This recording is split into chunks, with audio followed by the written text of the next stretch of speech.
Story. Once upon a time, someone dropped a set of numbers into the dark. It wasn't a message, you see, it was a location. A building that existed on the map, but was somehow deleted from the world. So, level up, archivists. We're going looking for the place that officially isn't there. So, our whole investigation, it all kicks off back in 2008. It started with a single anonymous post on some obscure paranormal forum.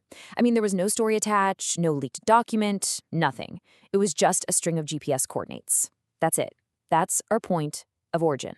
So, what happened next? Well, you have to remember this was 2008. A few curious users plugged those numbers into the early versions of Google Earth, and boom, they found something real, something tangible, a massive industrial-looking building sitting way out in a remote part of the Pacific Northwest.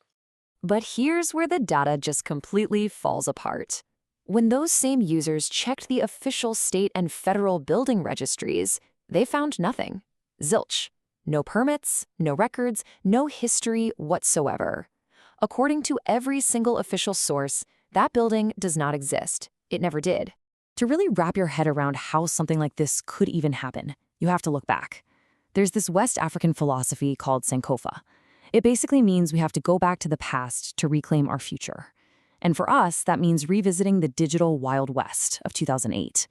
We're talking about the age of unmoderated archives, the very places where this kind of digital folklore was born.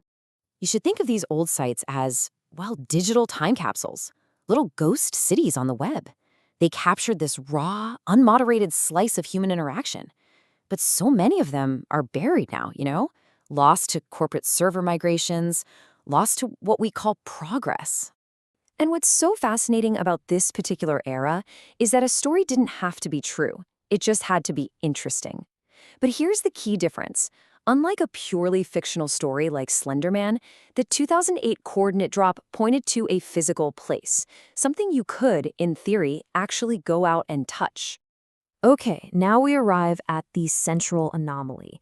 This is the point where the map itself seems to break.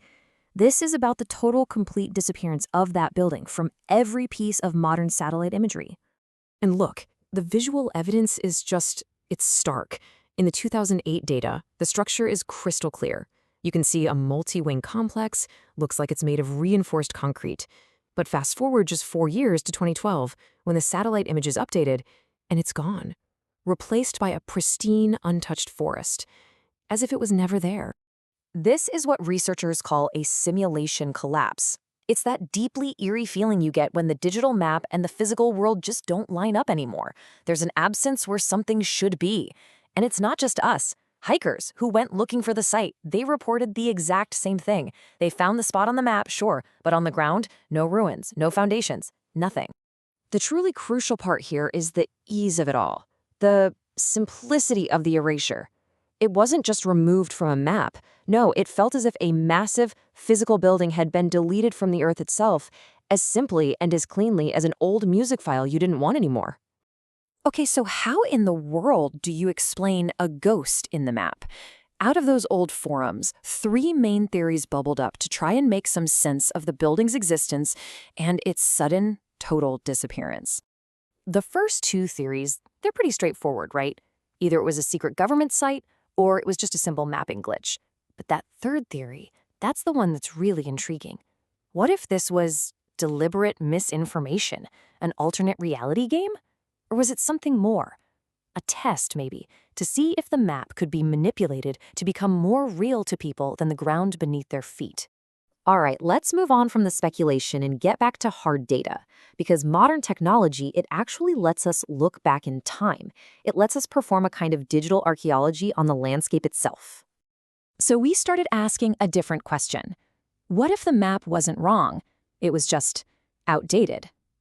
To find out, we knew our investigation had to go beyond what we could see on the surface. We had to dig deeper, digitally. We use a technology called Lidar.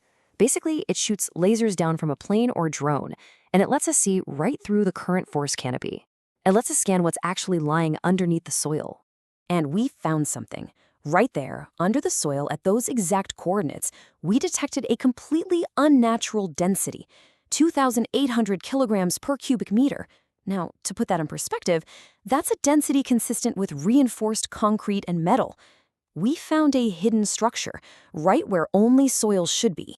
So you see, the building, it didn't vanish. It was buried. And this discovery, it brings us to a much deeper, much more unsettling implication.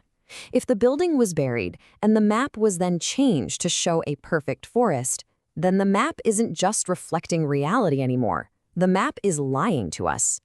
You know, we have this saying that the internet never forgets, but maybe that's not quite right. Maybe it's more like it doesn't forget, it just buries the truth under new layers and layers of data. This case is proof that digital records can be used to hide physical reality, not just show it. And that, right there, is our mission, to act as a defense against this kind of web decay.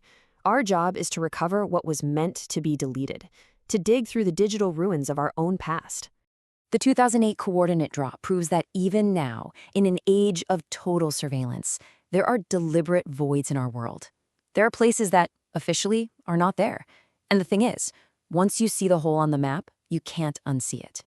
We are African Content Press. We dig where the government says there's nothing. Go ahead and subscribe for more.